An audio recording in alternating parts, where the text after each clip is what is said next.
Boletín Oficial del Estado. Legislación consolidada. Página 34.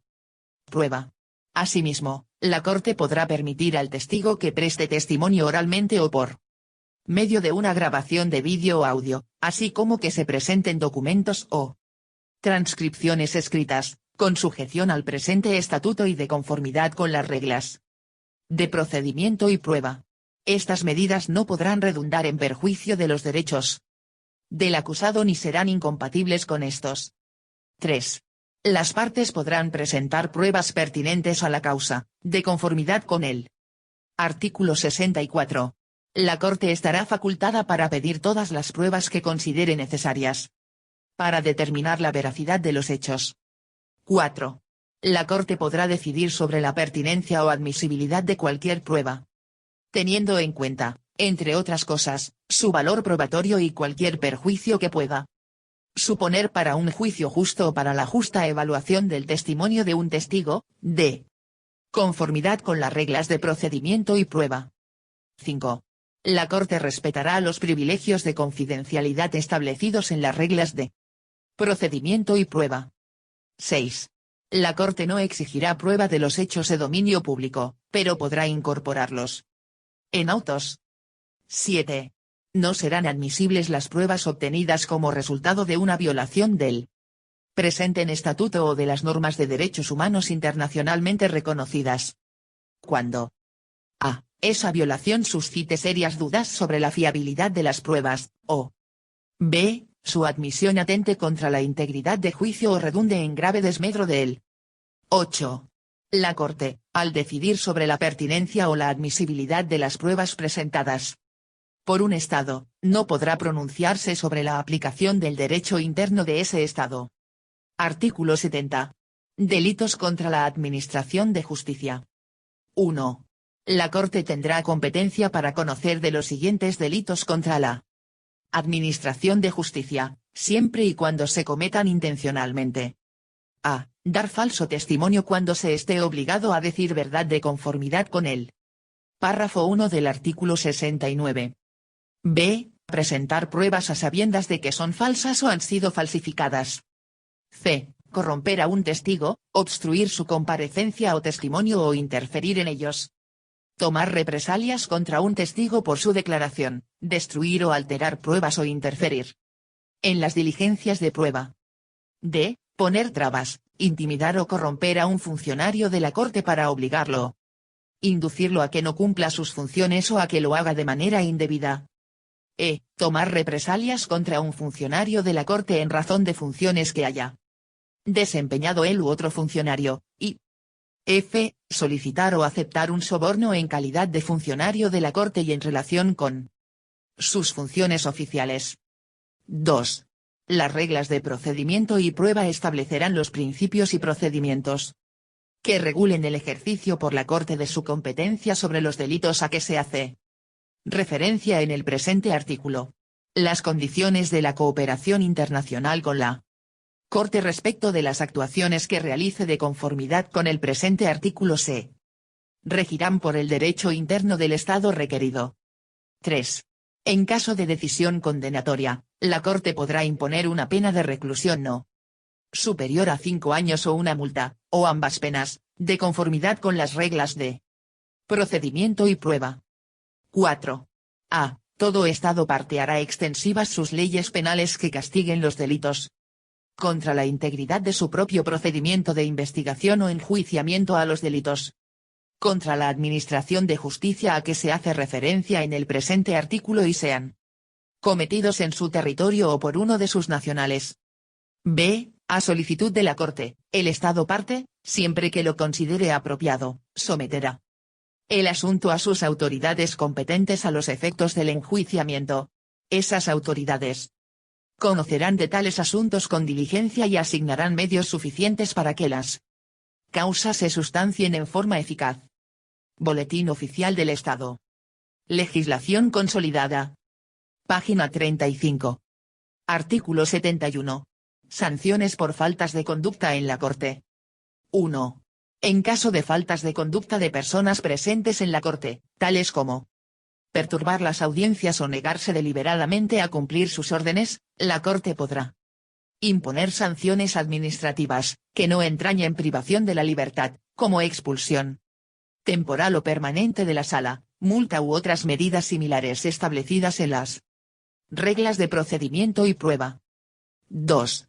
El procedimiento para imponer las medidas a que se refiere el párrafo 1 se regirá por las reglas de procedimiento y prueba. Artículo 72. Protección de información que afecte a la seguridad nacional. 1. El presente artículo será aplicable en todos los casos en que la divulgación de información o documentos de un Estado pueda, a juicio de éste, afectar a los intereses de su seguridad nacional. Esos casos son los comprendidos en el ámbito de los párrafos 2 y 3 del artículo 56, el párrafo 3 del artículo 61, el párrafo 3 del artículo 64, el párrafo 2 del artículo 67, el párrafo 6 del artículo 68, el párrafo 6 del artículo 87 y el artículo 93, así como los que se presenten en cualquier otra fase del procedimiento en el contexto de esa divulgación. 2. El presente artículo se aplicará también cuando una persona a quien se haya solicitado información o pruebas se niegue a presentarlas o haya pedido un pronunciamiento del Estado, porque su divulgación afectaría a los intereses de la seguridad nacional del Estado, y el Estado de que se trate confirme que, a su juicio, esa divulgación afectaría a los intereses de su seguridad nacional. 3. Nada de lo dispuesto en el presente artículo afectará a los privilegios de confidencialidad a que se refieren los apartados E y F del párrafo 3 del artículo 54 ni la aplicación del artículo 73. 4. Si un Estado tiene conocimiento de que información o documentos suyos están siendo divulgados o pueden serlo en cualquier fase del procedimiento y estima que esa divulgación afectaría a sus intereses de seguridad nacional, tendrá derecho a pedir que la cuestión se resuelva de conformidad con el presente artículo. 5. El Estado a cuyo juicio la divulgación de información afectaría a sus intereses de seguridad nacional adoptará, actuando en conjunto por el fiscal, la defensa, la sala de cuestiones preliminares o la sala de primera instancia según sea el caso, todas las medidas razonables para resolver la cuestión por medio de la cooperación. Esas medidas podrán ser, entre otras, las siguientes. A. La modificación o aclaración de la solicitud. B. Una decisión de la Corte respecto de la pertinencia de la información o de las pruebas solicitadas, o una decisión sobre si las pruebas, aunque pertinentes, pudieran obtenerse o se hubieran obtenido de una fuente distinta del Estado. C. La obtención de la información o las pruebas de una fuente distinta o en una forma diferente, o D. Un acuerdo sobre las condiciones en que se preste la asistencia, que incluya, entre otras cosas, la presentación de resúmenes o exposiciones, restricciones a la divulgación, la utilización de procedimientos a puerta cerrada o ex parte u otras medidas de protección permitidas con arreglo al estatuto o las reglas de procedimiento y prueba. 6.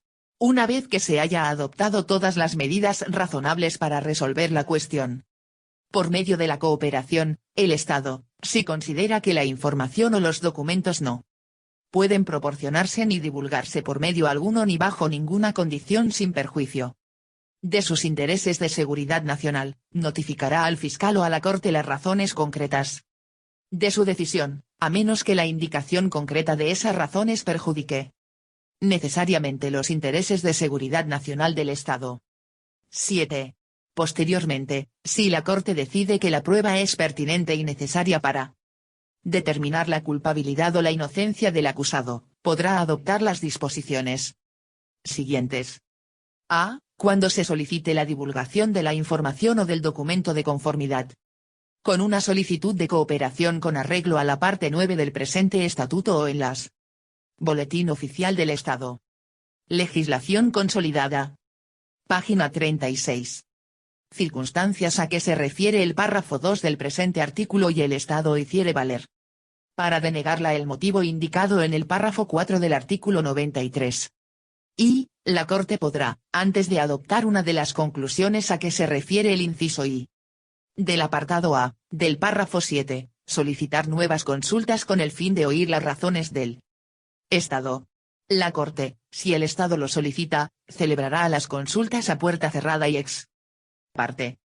Y, si la Corte llega a la conclusión de que, al hacer valer el motivo de denegación indicado en el párrafo 4 del artículo 93, dadas las circunstancias del caso, el Estado requerido no está actuando de conformidad con las obligaciones que le impone el presente Estatuto, podrá remitir la cuestión de conformidad con el párrafo 7 del artículo 87, especificando las razones de su conclusión, y la Corte, en el juicio del acusado, podrá extraer las inferencias respecto de la existencia o inexistencia de un hecho que sean apropiadas en razón de las circunstancias, o b. en todas las demás circunstancias, y ordenar la divulgación, y, si no ordena la divulgación, en el juicio del acusado, extraer las inferencias respecto de la existencia o inexistencia de un hecho que sean apropiadas en razón de las circunstancias.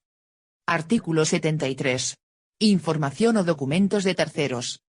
Si la Corte pide a un Estado parte que le proporcione información o un documento que esté bajo su custodia, posesión o control y que le haya sido divulgado por un Estado, una organización intergubernamental o una organización internacional a título confidencial, recabará el consentimiento de su autor para divulgar la información o el documento. Si el autor es un Estado parte, deberá consentir en divulgar dicha información o documento o comprometerse a resolver la cuestión con la Corte, con sujeción a lo dispuesto en el artículo 72. Si el autor no es un Estado parte y no consiente en divulgar la información o el documento, el Estado requerido comunicará a la Corte que no puede proporcionarla información o el documento de que se trate en razón de la obligación contraída con su autor de preservar su carácter confidencial. Artículo 74. Requisitos para el fallo. 1. Todos los magistrados de la Sala de Primera Instancia estarán presentes en cada fase del juicio y en todas sus deliberaciones. La Presidencia podrá designar para cada causa y, según estén disponibles uno o varios magistrados suplentes para que asistan a todas las fases del juicio y sustituyan a cualquier miembro de la Sala de Primera Instancia que se vea imposibilitado para seguir participando en el juicio. 2. La Sala de Primera Instancia fundamentará su fallo en su evaluación de las pruebas y de la totalidad del juicio. El fallo se referirá únicamente a los hechos y las circunstancias descritos en los cargos o las modificaciones a los cargos. En su caso, la Corte podrá fundamentar su fallo únicamente en las pruebas presentadas y examinadas ante ella en el juicio. 3. Los magistrados procurarán adoptar su fallo, por unanimidad, pero de no ser posible, este será adoptado por mayoría. 4. Las deliberaciones de la Sala de Primera Instancia serán secretas. 5. El fallo constará por escrito e incluirá una exposición fundada y completa de la evaluación de las pruebas y las conclusiones. La Sala de Primera Instancia dictará un fallo. Cuando no haya unanimidad, el fallo de la Sala de Primera Instancia incluirá las opiniones de la mayoría y de la minoría. La lectura del fallo o de un resumen de este se hará en sesión pública. Artículo 75. Reparación a las víctimas. 1. La Corte establecerá principios aplicables a la reparación, incluidas la restitución, la indemnización y la rehabilitación, que ha de otorgarse a las víctimas o a sus causahabientes. Sobre esta base, la Corte, previa solicitud o de oficio en circunstancias excepcionales, podrá. Boletín Oficial del Estado. Legislación consolidada. Página 37. Determinar en su decisión el alcance y la magnitud de los daños, pérdidas o perjuicios causados a las víctimas o a sus causahabientes, indicando los principios en que se funda. 2. La Corte podrá dictar directamente una decisión contra el condenado en la que indique la reparación adecuada que ha de otorgarse a las víctimas, incluidas la restitución, la indemnización y la rehabilitación. Cuando proceda, la Corte podrá ordenar que la indemnización otorgada a título de reparación se pague por conducto del fondo fiduciario previsto en el artículo 79. 3. La Corte, antes de tomar una decisión con arreglo a este artículo, podrá solicitar y tendrá en cuenta las observaciones formuladas por el condenado, las víctimas, otras personas o estados que tengan un interés, o las que se formulen en su nombre. 4. Al ejercer sus atribuciones de conformidad con el presente artículo, la Corte, una vez que una persona sea declarada culpable de un crimen de su competencia, podrá determinar si, a fin de dar efecto a una decisión que dicte de conformidad con este artículo, es necesario solicitar medidas de conformidad con el párrafo 1 del artículo 93. 5. Los estados parte darán efecto a la decisión dictada con arreglo a este artículo como si las disposiciones del artículo 109 se aplicaran al presente artículo. 6. Nada de lo dispuesto en el presente artículo podrá interpretarse en perjuicio de los derechos de las víctimas con arreglo al derecho interno o el derecho internacional. Artículo 76. Fallo condenatorio. 1. En caso de que dicte un fallo condenatorio, la Sala de Primera Instancia fijará la pena que proceda a imponer, para lo cual tendrá en cuenta las pruebas practicadas y las conclusiones relativas a la pena que se hayan hecho en el proceso. 2. Salvo en el caso en que sea aplicable el artículo 65, la Sala de Primera Instancia podrá convocar de oficio una nueva audiencia y tendrá que hacerlo si lo solicitan el fiscal o el acusado antes de que concluya la instancia, a fin de practicar diligencias de prueba o escuchar conclusiones adicionales relativas a la pena, de conformidad con las reglas de procedimiento y prueba. 3. En el caso en que sea aplicable el párrafo 2, en la audiencia a que se hace referencia. En ese párrafo o, de ser necesario, en una audiencia adicional se escucharán las observaciones que se hagan en virtud del artículo 75. 4. La pena será impuesta en audiencia pública y, de ser posible, en presencia del acusado. Parte 7. De las penas. Artículo 77. Penas aplicables. 1. La Corte podrá, con sujeción a lo dispuesto en el artículo 110, imponer a la persona declarada culpable de uno de los crímenes a que se hace referencia en el artículo 5 del presente estatuto una de las penas siguientes. A. La reclusión por un número determinado de años que no exceda de 30 años, o B. La reclusión a perpetuidad cuando lo justifiquen la extrema gravedad del crimen y las circunstancias personales del condenado. 2. Además de la reclusión, la Corte podrá imponer a. Una multa con arreglo a los criterios enunciados en las reglas de procedimiento y prueba. B. El decomiso del producto, los bienes y los haberes procedentes directa o indirectamente de dicho crimen, sin perjuicio de los derechos de terceros de buena fe.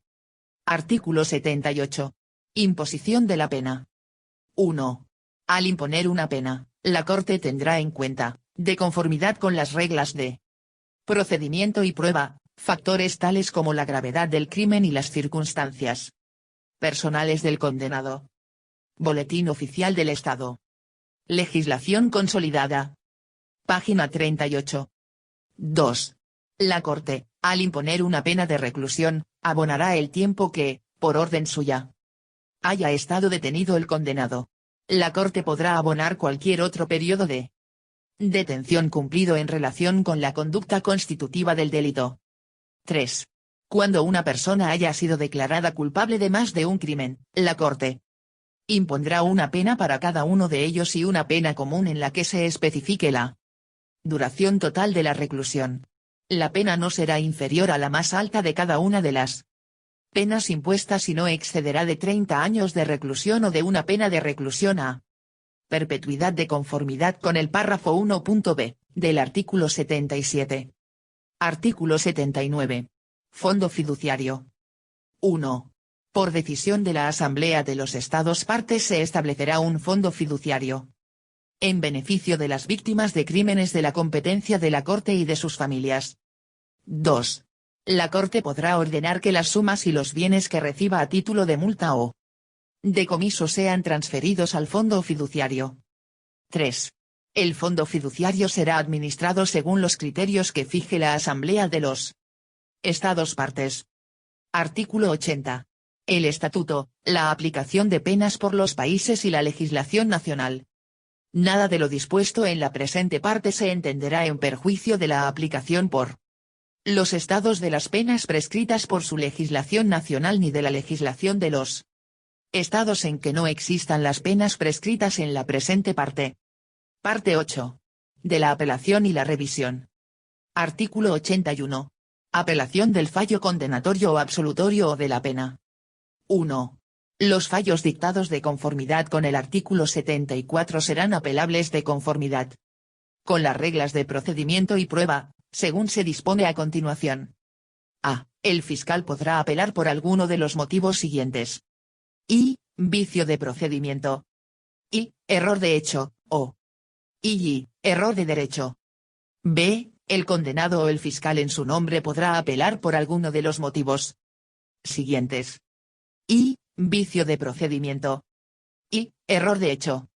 I. Error de derecho. I. Cualquier otro motivo que afecte a la justicia o a la regularidad del proceso o del fallo. 2. A. El fiscal o el condenado podrán apelar de una pena impuesta, de conformidad con las reglas de procedimiento y prueba, en razón de una desproporción entre el crimen y la pena. B. La Corte, si al conocer de la apelación de una pena impuesta considerase que hay fundamentos para revocar la condena en todo o parte, podrá invitar al fiscal y al condenado a que presenten sus argumentos de conformidad con los apartados A, o B, del párrafo 1 del artículo 81 y podrá dictar una decisión respecto de la condena de conformidad con el artículo 83. C. Este procedimiento también será aplicable cuando la Corte, al conocer de una apelación contra el fallo condenatorio únicamente, considere que hay fundamentos para reducir la pena en virtud del párrafo 2.a. 3. A. Salvo que la sala de primera instancia ordene otra cosa, el condenado permanecerá privado de libertad mientras se falla la apelación. B. Cuando la duración de la detención fuese mayor que la de la pena de prisión impuesta, el condenado será puesto en libertad, sin embargo, si el fiscal también apelase, esa libertad podrá quedar sujeta a las condiciones enunciadas en el apartado siguiente. Boletín Oficial del Estado. Legislación consolidada. Página 39. C. Si la sentencia fuere absolutoria, el acusado será puesto en libertad de inmediato, con sujeción a las normas siguientes. I. En circunstancias excepcionales y teniendo en cuenta entre otras cosas, el riesgo concreto de fuga, la gravedad del delito y las probabilidades de que se dé lugar a la apelación, la sala de primera instancia, a solicitud del fiscal, podrá decretar que siga privado de la libertad mientras dure la apelación. Y, las decisiones dictadas por la sala de primera instancia en virtud del inciso precedentes serán apelables de conformidad con las reglas de procedimiento y prueba. 4. Con sujeción a lo dispuesto en los apartados A y B, del párrafo 3, la ejecución del fallo o de la pena será suspendida durante el plazo fijado para la apelación y mientras dure el procedimiento de apelación. Artículo 82. Apelación de otras decisiones. 1. Cualquiera de las partes podrá apelar, de conformidad con las reglas de procedimiento y prueba, de las siguientes decisiones. A. Una decisión relativa a la competencia o la admisibilidad. B. Una decisión por la que se autorice o deniegue la libertad de la persona objeto de investigación o enjuiciamiento. C. Una decisión de la Sala de Cuestiones Preliminares de actuar de oficio de conformidad con el párrafo 3 del artículo 56. D. Una decisión relativa a una cuestión que afecte de forma significativa a la justicia y a la prontitud con que se sustancia el proceso o a su resultado y respecto de la cual, en opinión de la Sala de Cuestiones Preliminares o la Sala de Primera Instancia, una resolución inmediata de la Sala de Apelaciones pueda acelerar materialmente el proceso. 2. El estado de que se trate o el fiscal, con la autorización de la Sala de Cuestiones Preliminares, podrá apelar de una decisión adoptada por esta Sala de conformidad con el párrafo 3.d, del artículo 57. La apelación será sustanciada en procedimiento sumario. 3. La apelación no suspenderá por sí misma el procedimiento a menos que la Sala de Apelaciones así lo resuelva, previa solicitud y de conformidad con las reglas de procedimiento y prueba. 4. El representante legal de las víctimas, el condenado o el propietario de buena fe de bienes afectados por una providencia dictada en virtud del artículo 75 podrán apelar, de conformidad con las reglas de procedimiento y prueba, de la decisión por la cual se conceda reparación. Artículo 83. Procedimiento de apelación. 1. A los efectos del procedimiento establecido en el artículo 81 y en el presente artículo. La Sala de Apelaciones tendrá todas las atribuciones de la Sala de Primera Instancia. 2. La Sala de Apelaciones, si decide que las actuaciones apeladas fueron injustas y que ello afecta a la regularidad del fallo o la pena o que el fallo o la pena apelados adolecen efectivamente de errores de hecho o de derecho o de vicios de procedimiento, podrá a. Revocar o enmendar el fallo o la pena, o b. Decretar la celebración de un nuevo juicio en otra sala de primera instancia. A estos efectos, la Sala de Apelaciones podrá devolver una cuestión de hecho a la Sala de Primera Instancia original para que la examine y le informe según corresponda, o podrá ella misma pedir pruebas para dirimirla. El fallo o la pena apelados únicamente por el condenado, o por el fiscal en nombre de éste, no podrán ser modificados en perjuicio suyo. 3. La Sala de Apelaciones, si al conocer de una apelación contra la pena, considera que hay una desproporción entre el crimen y la pena, podrá modificar esta de conformidad con lo dispuesto en la parte 7. 4. La sentencia de la Sala de Apelaciones será aprobada por mayoría de los magistrados que la componen y anunciada en audiencia pública. La sentencia enunciará las razones en que se funda. De no haber unanimidad, consignará las opiniones de la mayoría y de la Boletín Oficial del Estado. Legislación consolidada. Página 40. Minoría, si bien un magistrado podrá emitir una opinión separada o disidente sobre una cuestión de derecho. 5. La Sala de Apelaciones podrá dictar sentencia en ausencia de la persona absuelta o condenada. Artículo 84. Revisión del fallo condenatorio o de la pena. 1. El condenado o, después de su fallecimiento, el cónyuge, los hijos, los padres o quien estuviera vivo al momento de la muerte del acusado y tuviera instrucciones escritas del acusado de hacerlo, o el fiscal en su nombre, podrá pedir a la Sala de Apelaciones que revise el fallo definitivo condenatorio o la pena por las siguientes causas.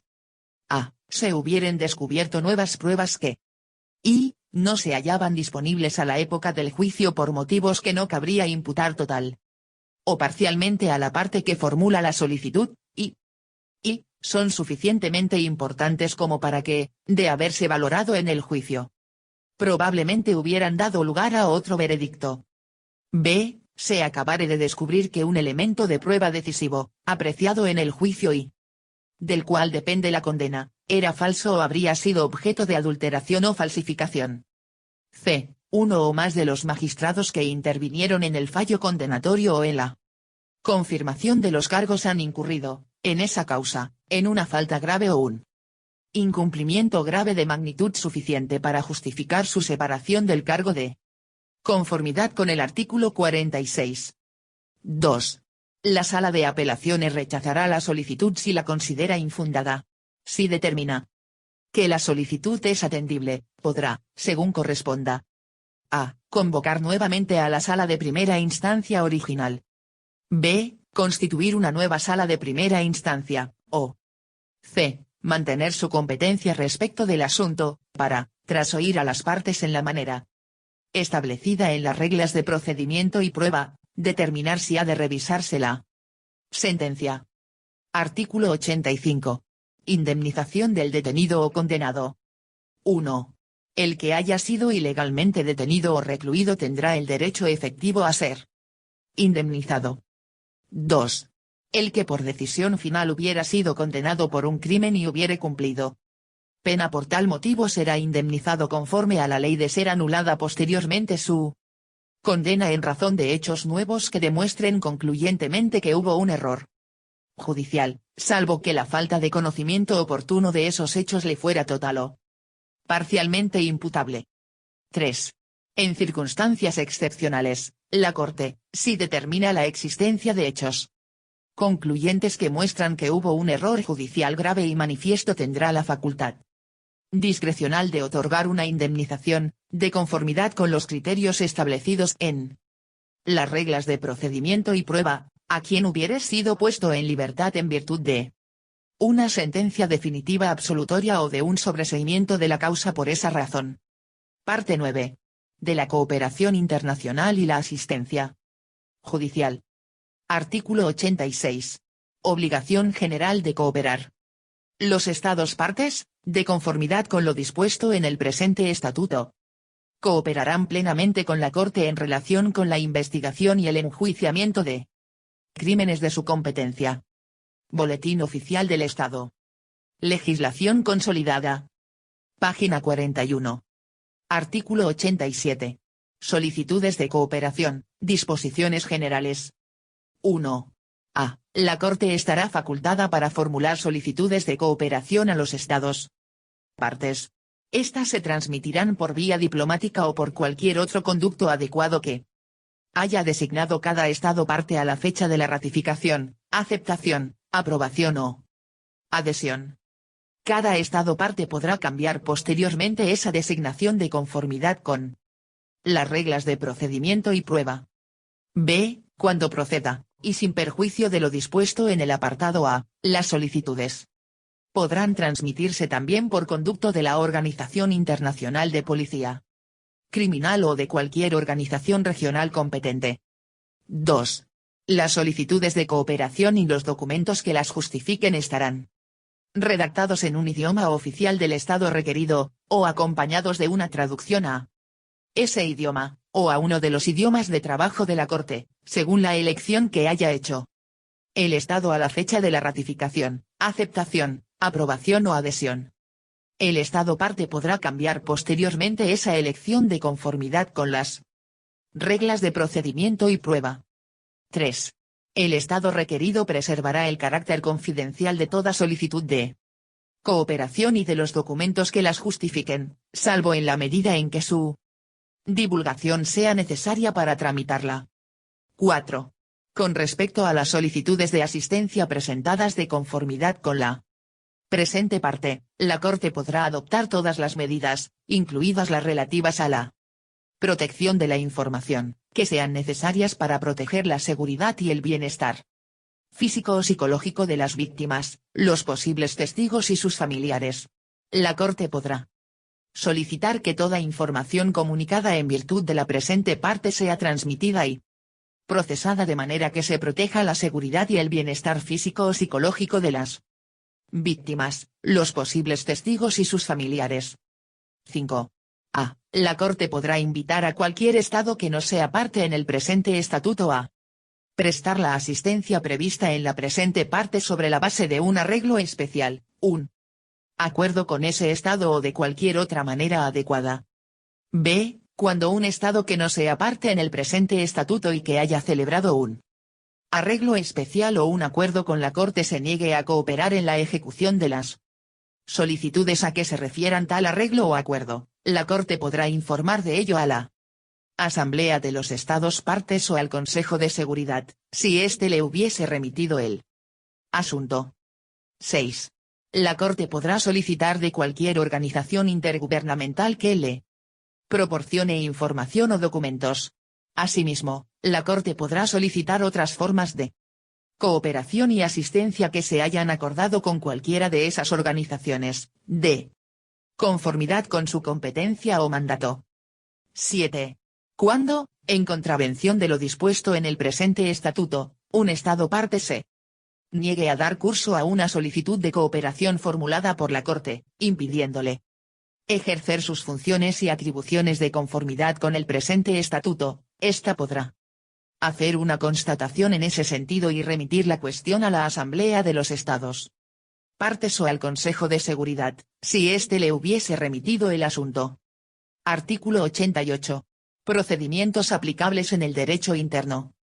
Los Estados partes se asegurarán de que en el derecho interno existan procedimientos aplicables a todas las formas de cooperación especificadas en la presente parte. Artículo 89. Entrega de personas a la Corte. 1.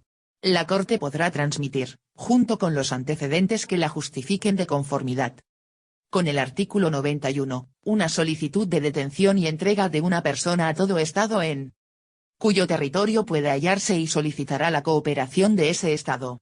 Los Estados partes cumplirán las solicitudes de detención y entrega de conformidad con las disposiciones de la presente parte y el procedimiento establecido en su derecho interno.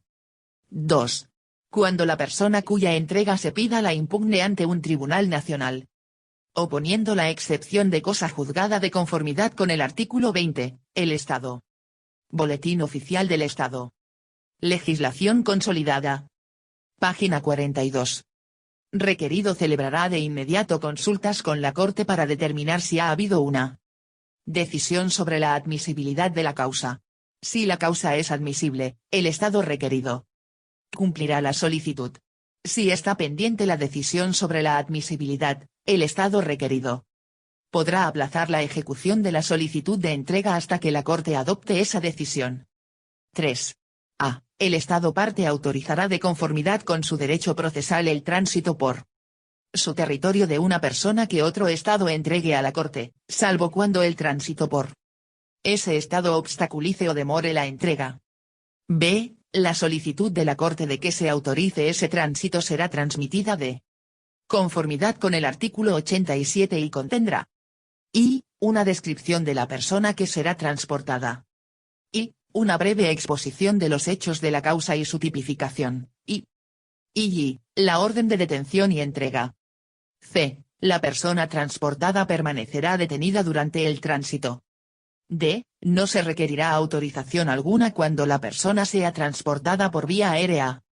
Y no se prevé aterrizar en el territorio del Estado de tránsito. E. En caso de aterrizaje imprevisto en el territorio del Estado de tránsito, éste podrá pedir a la Corte que presente una solicitud de tránsito con arreglo a lo dispuesto en el apartado B.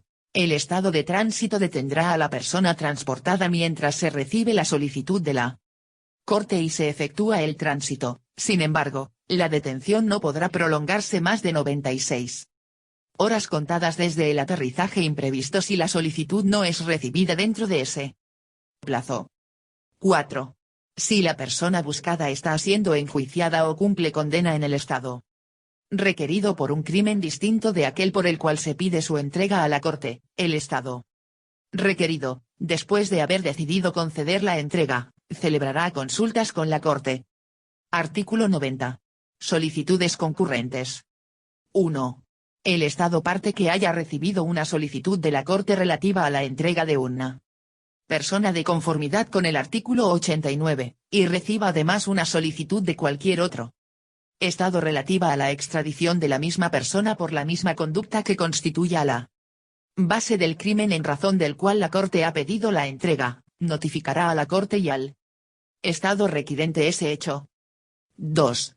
Si el Estado requirente es un Estado parte, el Estado requerido dará prioridad a la solicitud de la Corte cuando ésta a. haya determinado, de conformidad con lo dispuesto en los artículos 18 o 19, que la causa respecto de la cual se solicita la entrega es admisible y en su decisión haya tenido en cuenta la investigación o el enjuiciamiento que lleva a cabo el Estado requirente con respecto a la solicitud de extradición que éste ha presentado, o b. adopte la decisión a que se refiere el apartado A, como consecuencia de la notificación efectuada por el Estado requerido de conformidad con el párrafo 1.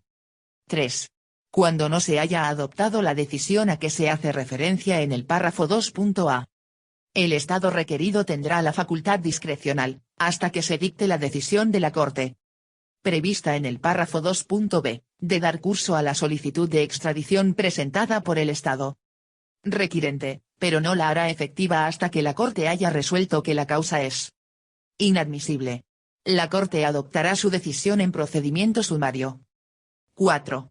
Si el Estado requirente no es parte en el presente estatuto, el Estado requerido, en Caso de que no esté obligado por alguna norma internacional a conceder la extradición al Estado requirente, dará prioridad a la solicitud de entrega que le haya hecho la Corte si ésta ha determinado que la causa era admisible. 5. Cuando la Corte no haya determinado la admisibilidad de una causa de conformidad con el párrafo 4, el Estado requerido tendrá la facultad discrecional de dar curso a la solicitud de extradición que le haya hecho el Estado requirente. 6. En los casos en que sea aplicable el párrafo 4, y salvo que el Estado requerido esté obligado por alguna norma internacional a extraditar la persona al Estado requirente que no sea parte en el presente estatuto, el Estado requerido decidirá si hace la entrega a la Corte o Boletín Oficial del Estado. Legislación consolidada. Página 43. Concede la extradición al Estado requirente. Para tomar esta decisión, el Estado requerido tendrá en cuenta todos los factores pertinentes, entre otros: a. Las fechas respectivas de las solicitudes. b. Los intereses del Estado requirente y, cuando proceda, si el crimen se cometió en su territorio y cuál es la nacionalidad de las víctimas y de la persona cuya entrega o extradición se ha solicitado, y c. La posibilidad de que la Corte y el Estado requirente lleguen posteriormente a un acuerdo respecto de la entrega. 7. Cuando el Estado parte que reciba una solicitud de la Corte de entrega de una persona reciba también una solicitud de otro Estado relativa a la extradición de la misma persona por una conducta distinta de la que constituye el crimen en razón del cual la Corte solicita la entrega. A. El Estado requerido, si no está obligado por ninguna norma internacional a conceder la extradición al Estado requirente, dará preferencia a la solicitud de la Corte.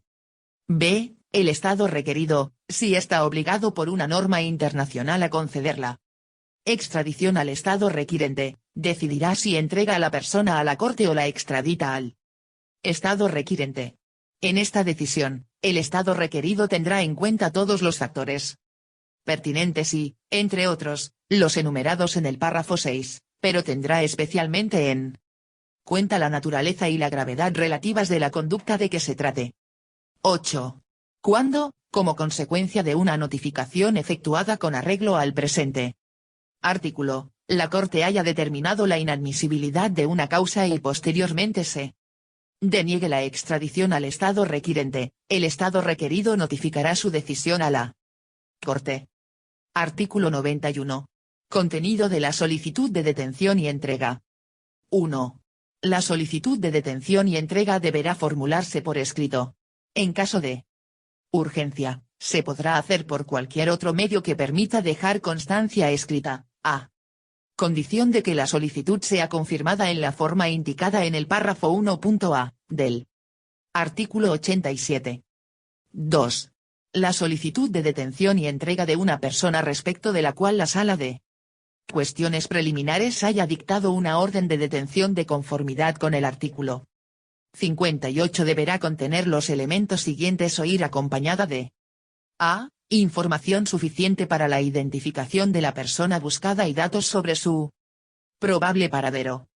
b. Una copia de la orden de detención, y c. Los documentos, las declaraciones o la información que sean necesarios para cumplir los requisitos de procedimiento del Estado requerido relativos a la entrega. Sin embargo, esos requisitos no podrán ser más onerosos que los aplicables a las solicitudes de extradición conforme a tratados o acuerdos celebrados por el Estado requerido y otros Estados y, de ser posible, serán menos onerosos, habida cuenta del carácter específico de la Corte. 3. La solicitud de detención y entrega del condenado deberá contener los siguientes elementos o ir acompañada de: a. Copia de la orden de detención dictada en su contra. b. Copia de la sentencia condenatoria. c. Datos que demuestren que la persona buscada es aquella a la que se refiere la sentencia condenatoria, y d. Si la persona que se busca ha sido condenada a una pena, copia de la sentencia y, en el caso de una pena de reclusión, una indicación de la parte de la pena que se ha cumplido y de la que queda por cumplir. 4. A solicitud de la Corte, un Estado parte consultará con esta, en general o con respecto a un asunto concreto, sobre las disposiciones de su derecho interno que puedan ser aplicables de conformidad con el apartado C, del párrafo 2 del presente artículo. NSAS. Boletín Oficial del Estado. Legislación consolidada. Página 44.